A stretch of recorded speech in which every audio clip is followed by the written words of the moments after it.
Ok, meus queridos, segunda aula aí, derrota em Ai, Josué capítulo 7. Dessa vez a gente tem um relato que se inicia e termina no mesmo capítulo, tá bom?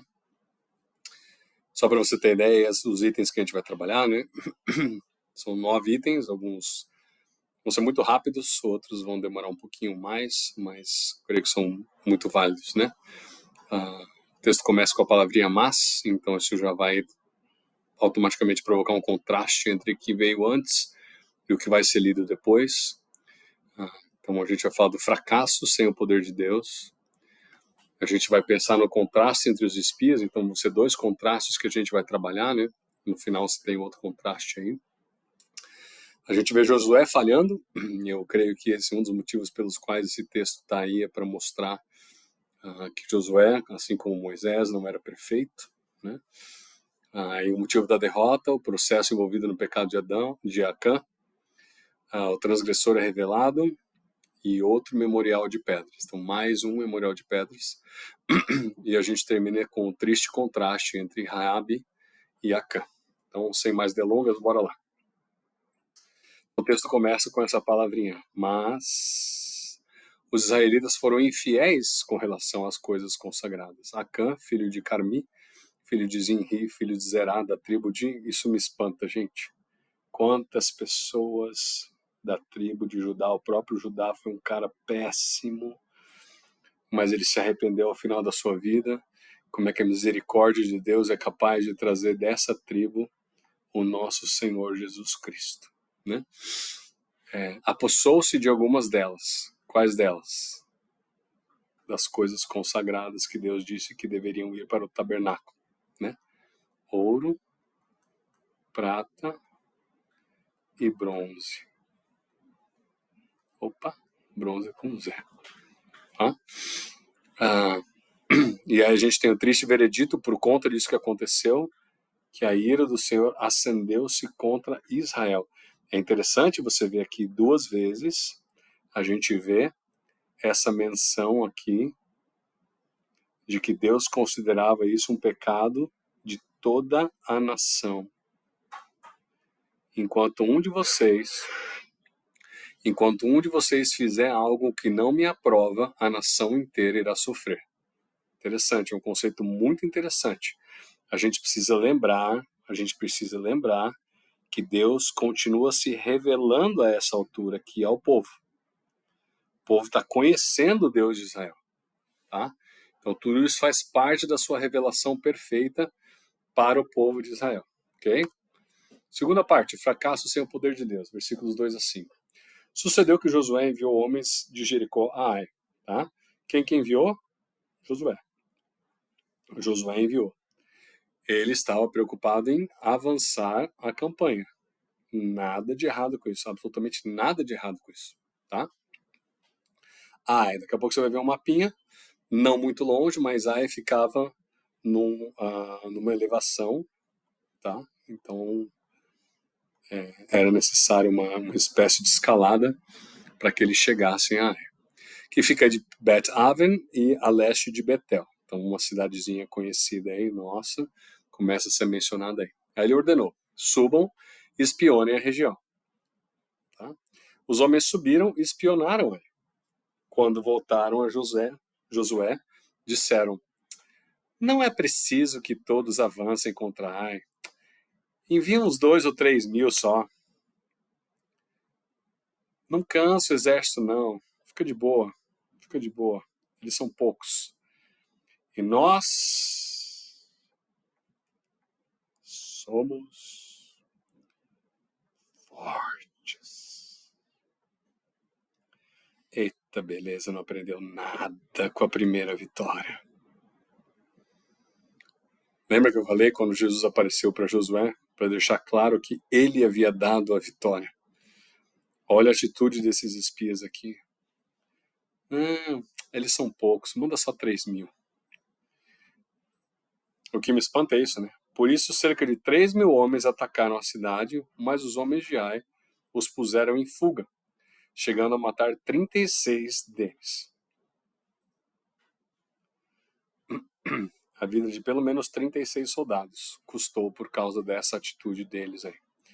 Me espanta Josué ter aprovado isso, me espanta Josué ter simplesmente anuído com a resposta dos espias, o conselho dos espias, sem talvez uma avaliação mais detalhada da situação. O texto diz que os homens de Ai perseguiram os israelitas desde a porta da cidade até Sebarim e os feriram na descida. Lembra que eu falei que Ai era num relevo mais alto do que Gilgal, da onde os israelitas saíram? E aí, olha isso, gente. Diante disso, o povo desanimou-se, o texto diz, completamente. Gente, eles haviam acabado de ter uma baita de uma vitória. E o desânimo toma conta deles. Só para você ter ideia aqui, né? O povo estava aqui em Gilgal, circundou Jericó, ganhou de Jericó, e aí eles vão partir para Ai, que fica a leste de Betel. Tá? Ali eles fazem a primeira incursão, dá errado, eles voltam correndo e morrem 36 soldados nessa atitude imprudente deles. Interessante a gente pensar no contraste, né, entre os espias. Lá em Números 13, 14, quando Moisés manda os espias, né, qual que é a atitude dos 10? Dos 12, 10 falam o quê? Nós somos fracos, ou para vocês fracos aí, tá? Nós somos fracos demais, ou eles são fortes demais. Aqui eles estão dizendo, não conseguimos. Aqui eles estão dizendo, baba. Em nenhuma das duas situações eles consideraram Deus. Exceção feita a quem? Aqui, Josué e Caleb. Gente, esse slide tem que fazer a gente pensar. Ele parece bobinho, mas ele tem que fazer a gente pensar. E esse contraste também tem que fazer a gente pensar. Porque as situações em que a gente acha que a gente dá conta, e a gente só precisa de Deus como nosso último remédio, e as situações em que a gente olha, a gente esquece o tamanho de Deus, a gente simplesmente não enfrenta, porque a gente não considera a grandeza do nosso Deus. Para a gente pensar. É uma boa lição prática aí na sala de aula. Como tem sido a sua vida prática diante dos desafios? Né? Será que você sempre olha, sou fraco demais, e aí você desiste? Ou será que você tem uma arrogância que leva você a dizer que você é forte demais, e aí você não depende de Deus e acha que consegue fazer tudo sozinho? Uma boa lição aí. E aí, nos versículos 6 a 9, a gente tem Josué reproduzindo. Gente, é muito triste ler essa parte, mas eu entendo justamente que está aí para mostrar que Josué era de carne e osso, que nem você e eu, reproduzindo a atitude que o povo teve no deserto. Olha só, então Josué, com as autoridades de Israel, rasgou as vestes, prostrou-se, rosto em terra. Né? A atitude dele é uma atitude de humildade. Rosto em terra, ele fez isso quando ele encontrou com Jesus, lembra? No capítulo anterior, antes da batalha. Na verdade, capítulo 5, né? Cobrindo de terra a cabeça. Coitado, sujou a cabeça à toa. E ali permaneceu até a tarde. Disse então Josué, soberano Senhor, por que fizeste esse povo atravessar o Jordão? Olha isso. Olha como quando a gente está bolado com alguma coisa, os nossos sentidos, eles ficam todos embaralhados, né? Ele está fazendo o quê? Questionando a Deus. Cara, é errado você questionar a Deus, depende da sua motivação. O que ele está fazendo aqui é um questionamento em forma de murmuração. Você vai entender isso daqui a pouquinho. Olha só. Por que fizeste o povo atravessar o Jordão? Foi para nos entregar nas mãos dos amorreus e nos destruir? Cara, Josué sabia que não era isso. Antes, nos contentássemos em continuar no outro lado do Jordão. Olha o que ele está dizendo. Era melhor não ter atravessado. Você percebe a atitude dele perante Deus, de queixa, de murmuração? Lembra a travessia? Lembra toda a festa deles atravessando e os memoriais? E depois a batalha maravilhosa contra Jericó? A murmuração nos faz... O que a murmuração faz? Vou colocar aqui, murmuração. Isso é uma outra lição prática. Supervaloriza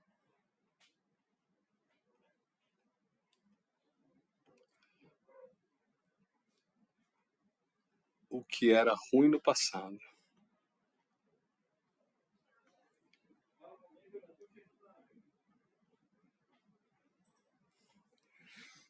O que era ruim no passado. Em relação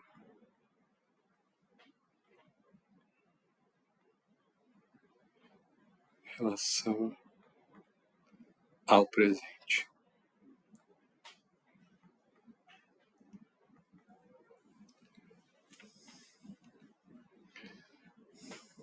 Tá?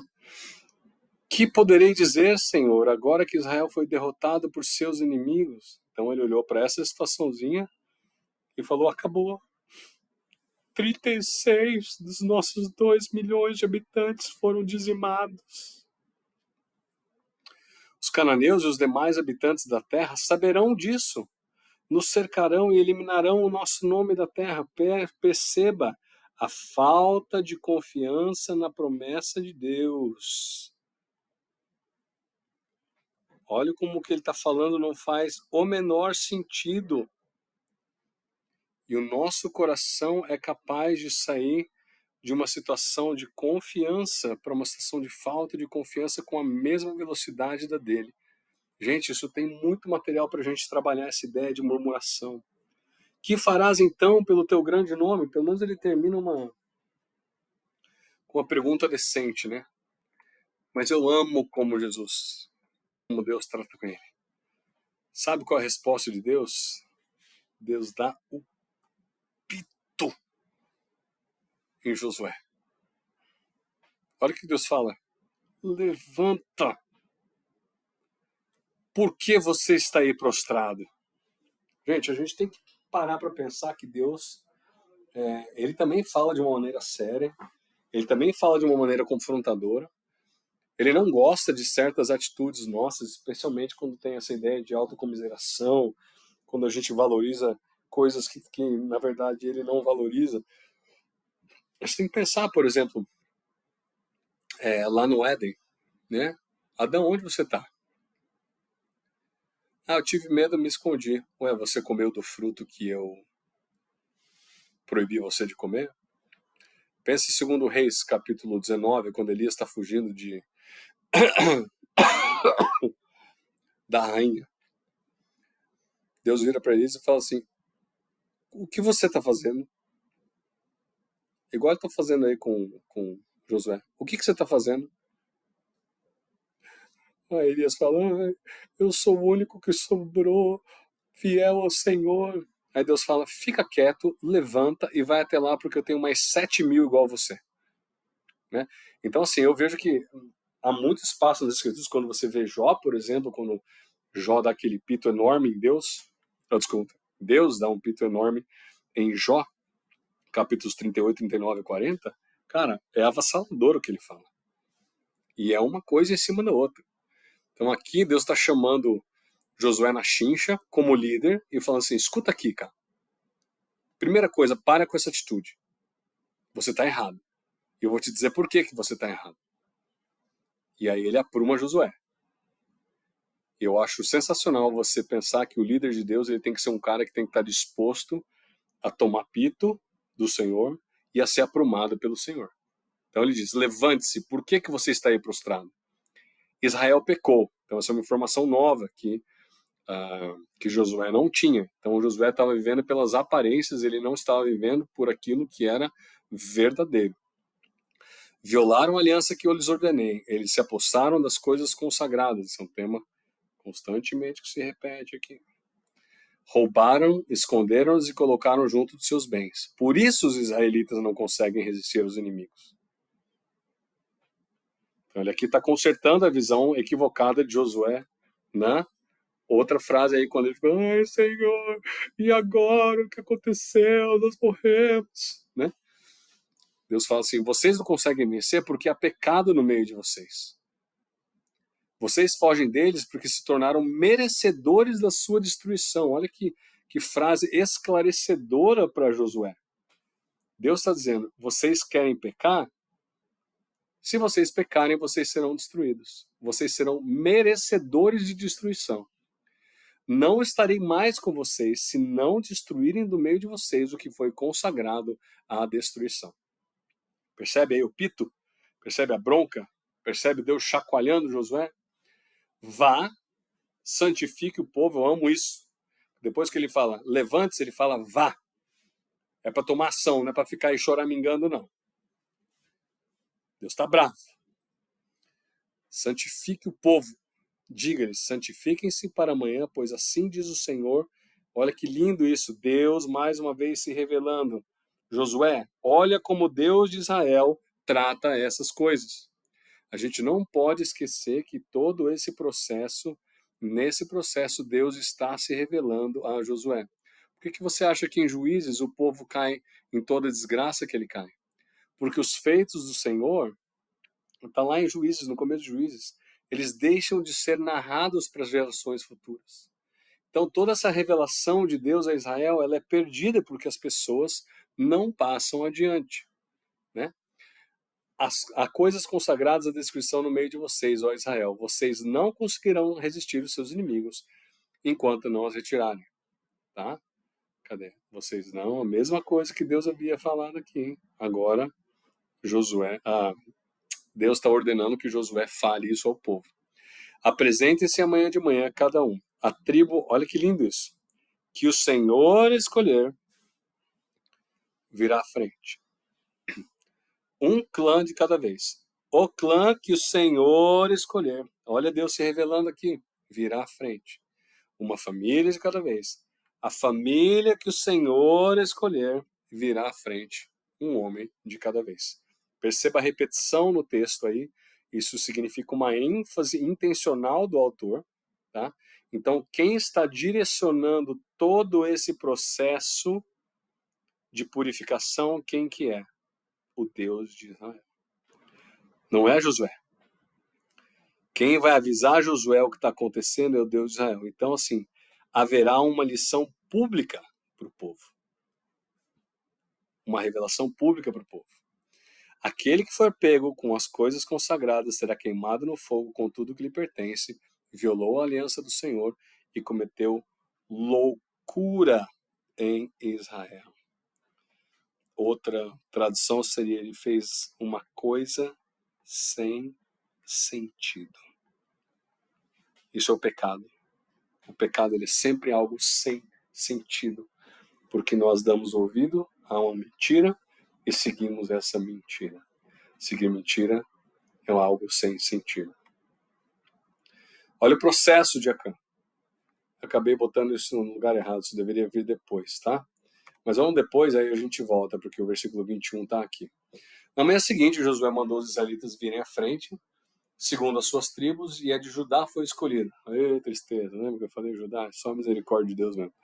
Os clãs de Judá vieram à frente e ele escolheu os Zeraitas. Perceba aí, Deus escolheu, Deus escolheu. Família por família, o escolhido foi Zinri, Josué, fez a família de Zinri vir à frente, homem por homem, Acã, filho de Zinri, filho de Zerá, da tribo de Judá, foi o escolhido. Então Acã, Josué disse a Acã, meu filho, para a glória do Senhor, o Deus de Israel, diga a verdade, conte-me o que você fez, não me esconda nada. Pensa o seguinte, por que ele fala isso aqui? Eu vou dizer para você por que eu acho. Porque eu creio que a confissão de pecado, ela é algo que glorifica a Deus. No caso aqui, eu não acho nem que ele foi sincero. E eu acho que ele só confessou porque ele foi pressionado a fazer. Ele teve a noite toda para fazer. Ele poderia ter chegado a Josué e falado assim, tá aqui, fui eu me arrependo, por favor, clama diante de mim, em meu favor diante do Senhor, né? Mas ele não fez, ele só fez porque chegou nele a coisa. Versículo 20, é verdade que eu pequei contra o Senhor, contra o Deus de Israel. O que fiz foi o seguinte, observa aqui os passos. Quando eu vi entre os despojos uma bela capa feita na Babilônia, 2,4 kg de prata e uma barra de ouro de 600 gramas, eu os cobicei e me apossei neles. Estão escondidos no chão da minha tenda, com a prata por baixo. Né? Olha aqui os passos. Vi, cobicei, me apossei. Onde a gente viu isso primeiro? Gênesis 3. Outro exemplo disso aqui, 2 Samuel 11 com Davi. O processo é o mesmo. A gente pode até pensar aqui em Atos capítulo 5, onde a gente tem Ananias. Você me dá 10 minutinhos? Obrigado. Ananias e Safira.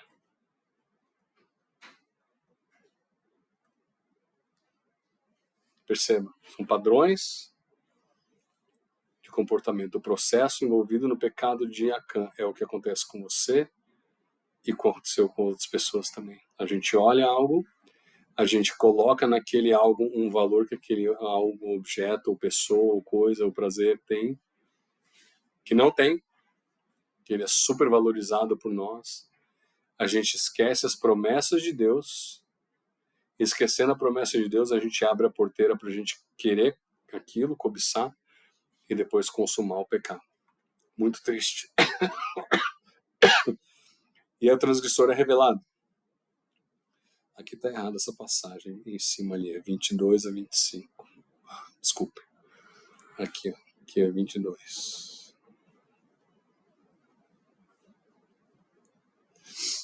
Josué enviou alguns homens que correram à tenda de Acã. Lá estavam escondidas as coisas, com a prata para baixo. Retiraram-nas da tenda e as levaram a Josué e a todos os israelitas e as puseram perante o Senhor. Então Josué, junto com todo Israel, levou Acã, bisneto de Zerá, e a prata, e a capa, e a barra de ouro, seus filhos e filhas, seus bois, seus jumentos, suas ovelhas, sua tenda e tudo que lhe pertencia ao vale de Acor. Disse Josué, por que você nos causou essa desgraça? Hoje o Senhor lhe causará essa desgraça. E a gente tem um memorial novo. E todo Israel o apedrejou, e depois apedrejou também os seus, e os queimou no fogo. Sobre Acã, ergueram um grande monte de pedras que existe até hoje. Se hoje, novamente, aí é a data de composição do livro aí. Então o Senhor se afastou do fogo da sua ira.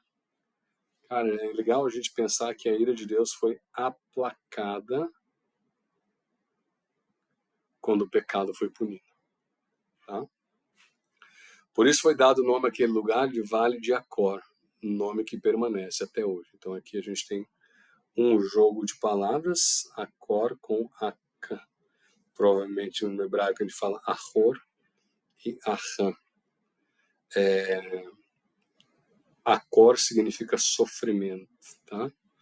Então seria o Vale do Sofrimento. Mais um memorial, dessa vez um memorial triste, de alguém que escolheu seguir o caminho do pecado, ao invés de obedecer ao Senhor.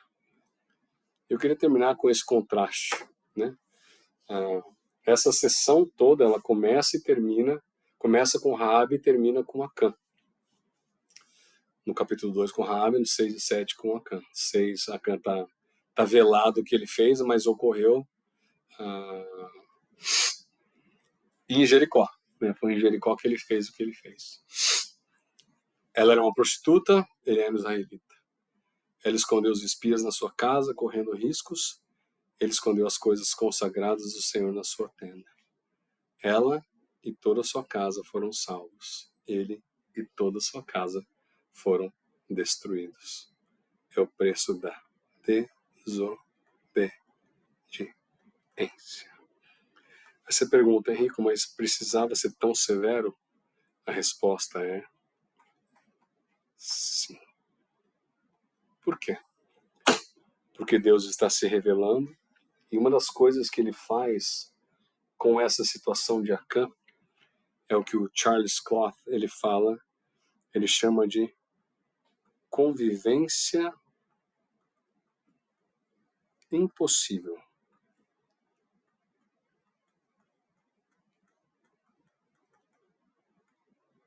Qual que é essa convivência impossível? Deus e o pecado.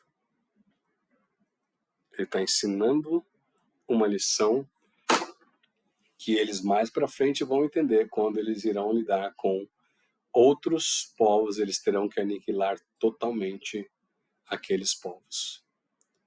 Esse conceito de convivência impossível entre Deus e o pecado é um conceito muito interessante que a gente pode trabalhar em algum momento aí. Mas Deus está se revelando, ele está deixando muito claro, eu não tolero o pecado. Tanto que o texto vai dizer claramente que quando ele morreu, Deus se afastou do fogo da sua ira. Ok? Então essa é a aula de agora. Deus te abençoe.